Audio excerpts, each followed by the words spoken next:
realize this is a Navy town, so I wore an Army football jersey.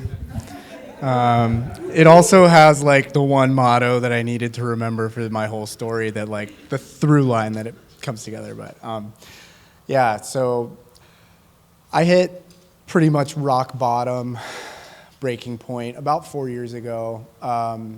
This time, yeah, end of August, September timeframe, 2021. I got a phone call from one of my linguists named Yama from Afghanistan, which is rare, but he called and he was like, "Hey, Captain, I've run out of the options. I'm on the run. The Taliban has like come to my house. They're looking for me. I've been let go by, like I'm no longer employed by the U.S. government, and my wife and 5 kids are on the run, and we have nowhere to go, and I don't know what to do." And he asked for my help, and I didn't know what to even say. I just kind of held space for him and cried with him, and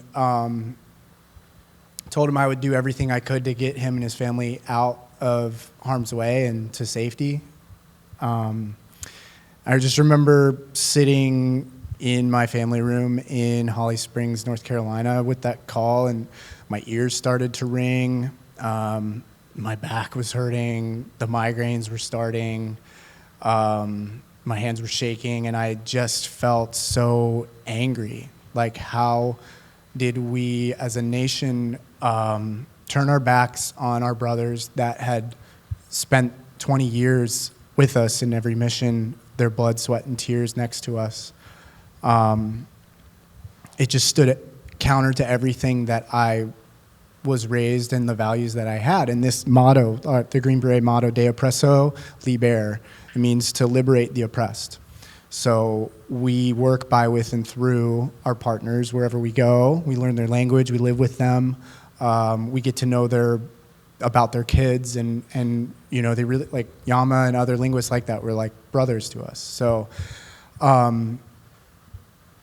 yeah, I mean, it just broke me. And I did what I think everybody in that situation tried to do, which was pull together our resources and come up with creative solutions to get our partners out of harm's way. And so through random signal chats and through my brother who was in Kabul during that time, and through other members of the special operations community that were there, really like just literally would have friends go up to the gate at the airport and look for linguists of mine and their family members who were holding up cards with their names on it with identification, and pulling them out of the crowds of thousands to get them onto an airplane, to get them to a safer destination.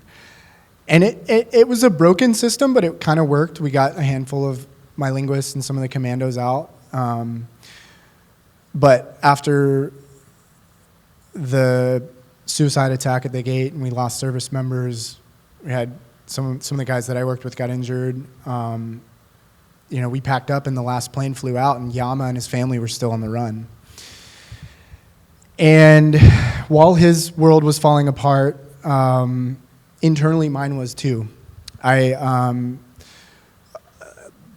May of that year, just was doing a routine airborne jump with my team and hit the ground so hard that I fractured my L5, had a injured neck and another head injury, which was common with blast injuries and stuff. And so it was just, you know, I was kind of rehabbing that, prepping for another deployment, trying to help the Afghans. My brother deployed to Afghanistan. My grandfather died. And it was just this like perfect storm of multiple stressors all at once. And that's when like the invasive thoughts started to come in, and the insomnia, and I, you know, it was like for the first time in my life, like asked for help and admitted to someone that I had thoughts of ending my life. And that began the slow healing journey for me. So I enrolled in an 8-week trauma-based outpatient group therapy program at Fort Bragg, and started to learn basic things like self-care, they had like a book of 50 things to do for self-care, and they said like, I don't care what you do, just pick one every day and do it. And it was like it was like a new concept to me, like to take care of myself. And around that same time, I adopted Sophie. She's the only family I have out here in California, and quite literally saved my life. Just seeing her vigor and enthusiasm for going on long walks and chasing tennis balls and squirrels, and it pulled me out of the depths of despair that I was in to just be present, which was a huge gift. And the last two things that Fort Bragg gave me on my way out as I was medically retired were lab synthesized THC and yoga. And I was like, why didn't you guys start with this? This is so great. Like, I teach yoga now.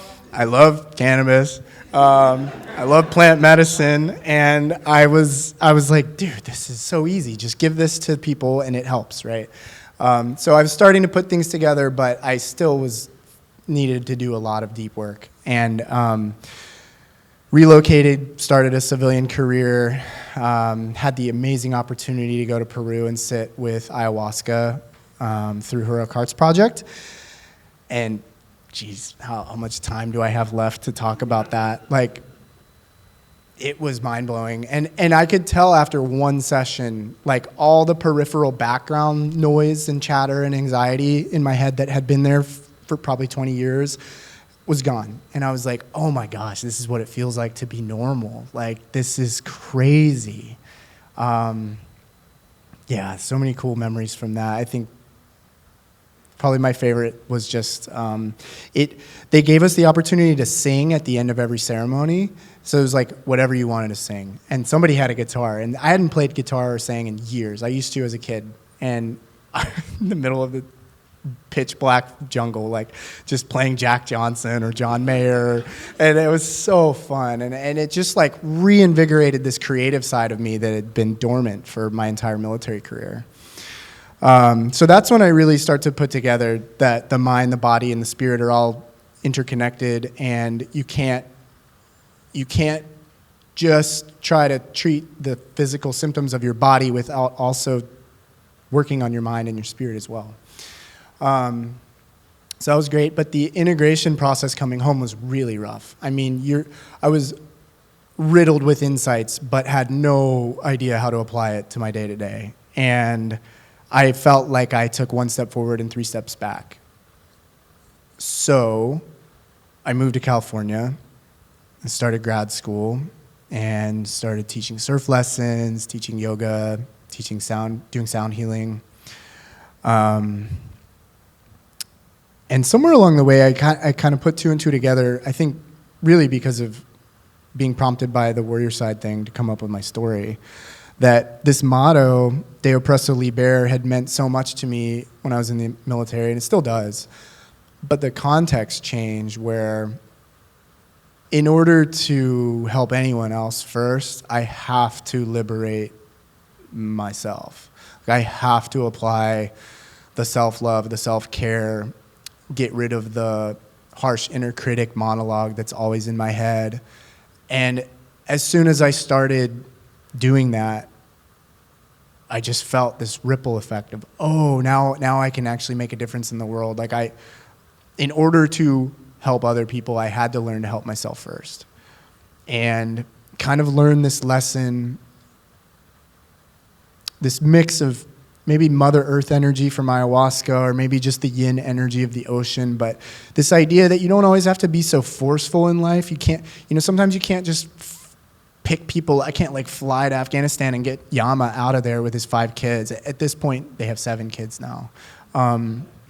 But sometimes there are things in life that you can't control, and you just have to learn to go with the flow and just surrender and trust that the universe is going to figure it out. And so about a year ago, I had done everything I could. I wrote letters of recommendation to the State Department, reached out to nonprofits and congressmen and senators, and about a year ago, Yama finally made it to California. So he's here with his wife and 6 out of 7 of his kids. He left his oldest son back to take care of his brother's family because his brother passed away. But yeah, he lives in California. I hit him up, and I'm going to take him surfing this, as soon as he can, make it down to LA. But yeah, I guess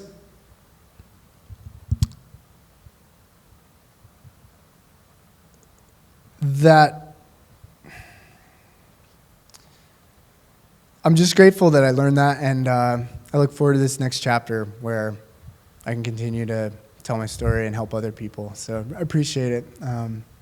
Thanks for letting me share.